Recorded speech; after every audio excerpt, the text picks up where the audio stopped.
না মানে তাহলে আমাদের অফিস কক্ষের সাথে অতি তাড়াতাড়ি যোগাযোগ করবেন।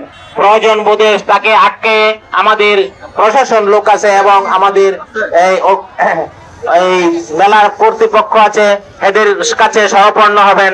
আমরা যথাপরি সহায়তা করবো আপনাদের।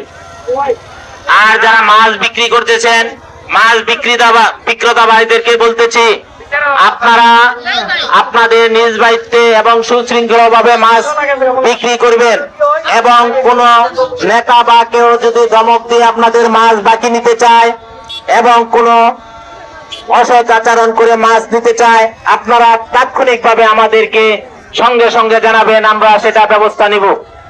আপনারা মাছ বিক্রি করে আপনাদের যদি কোনো ময়লা আবর্জনা থাকে আপনারা পলিথিনে বা বস্তায় ভরে রাখবেন। আপনারা যাওয়ার সময় আপনার জায়গাটাকে সুন্দরভাবে পরিষ্কার করে রেখে পরে চলে যাবেন। আমরা জিরো মাছকে আপনাদের চাঁদাবিহীন একটা ব্যবসার পরিস্থিতি করে দিচ্ছি।